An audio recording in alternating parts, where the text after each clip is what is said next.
एक पुरानी विक्टोरियन गुड़िया एटिक में मिलती है एक नए घर में। गुड़िया के चेहरे पे पोर्सलेन की मुस्कान है जो आपको फॉलो करती लगती है। घर के सबसे छोटी बच्ची लिली है कि गुड़िया रात को उससे बात करती है। माँ बाप सोचते हैं कि बच्ची का इमेजिनेशन है। घर के अंदर चीज़ें अपने आप हिलने लगती है। गुड़िया के कमरे में ठंडक के स्पॉट्स बन जाते हैं। घर का कुत्ता गुड़िया के पास जाने से इनकार करता है, उस पर एग्रेसिवली भौंकता है। पड़ोसी बताते हैं कि पहले के मालिक घर छोड़ के भाग गए थे डर के मारे। लिली अजीब तरीके से बिहेव करने लगती है। आधी रात को गुड़िया के आसपास से एक डरावना लुलाबी सुनाई देता है। गुड़िया के आंखों से खून के आंसू गिरते नजर आते हैं। घर के फोटोज में सबके चेहरे पे स्क्रैचेस मिलते हैं, खास करके लिली के आसपास। एक लोकल प्रीस्ट आके कहता है कि घर में एक इविल प्रेजेंस है और घर को ब्लेस नहीं करता। लिली की तबीयत तेजी से बिगड़ती है।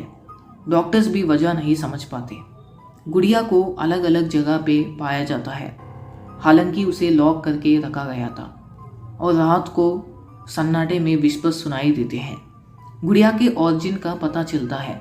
ये एक ऐसे बच्ची की थी जो ट्रेजिकली मर गई थी। गुड़िया के पहले के मालिकों ने भी ऐसी ही हॉन्टिंग का एक्सपीरियंस किया था। एक पुरानी डायरी मिलती है जिसमें गुड़िया के बनाने वाले के बारे में लिखा है। गुड़िया बनाने वाला एक दुखी टॉय मेकर था।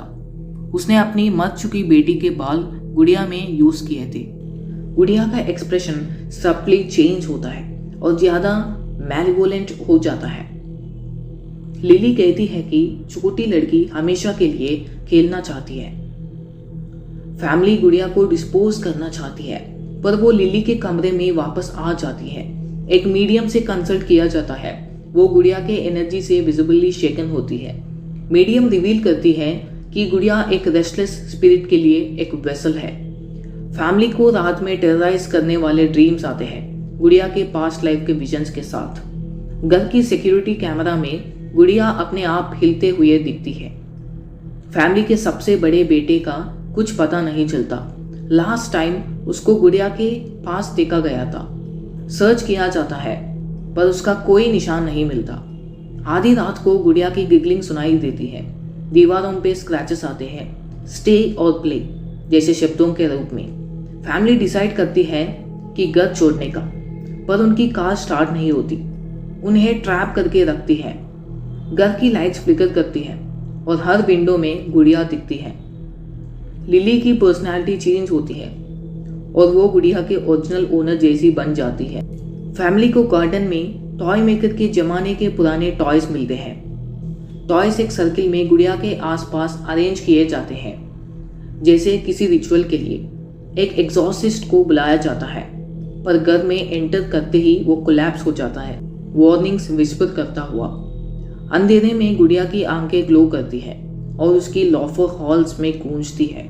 फैमिली एक छुपा हुआ रूम डिस्कवर करती है जिसमें सिंबल्स स्क्रॉल्ड होते हैं।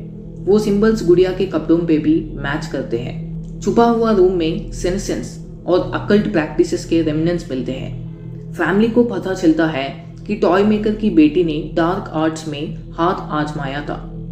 गुड़िया बेटी के वॉइस में बात करती है, रिलीज मांगती है। लिली गुड़िया से और ज्यादा कनेक्टेड हो जाती है और उसकी फियर्सली डिफेंड करती है। फैमिली हिस्टोरिकल रिकॉर्ड्स में अनएक्सप्लेन्ड डेथ्स का पता लगाती है जो गुड़िया से लिंक्ड है।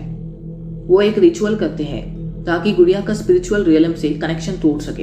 रिचुअल के दौरान एक वायलेंट स्टॉर्म इरप्ट होता है घर के सेंटर में। गुड़िया लेविटेट करती है। उसकी आंखों में फरी ब्लेजिंग होती है। रिचुअल कंप्लीट होता है पर घर रूइंस में रह जाता है। गुड़िया गायब हो जाती है। फैमिली भाग जाती है, पर लिली कभी वैसी नहीं रहती। हमेशा अपने लिटिल फ्रेंड के बारे में विस्पर करती रहती है। ये कहानी हॉन्टेड गुड़िया की याद दिलाती है कि कुछ खिलौने ऐसे होते हैं जो खेलने के लिए नहीं होते।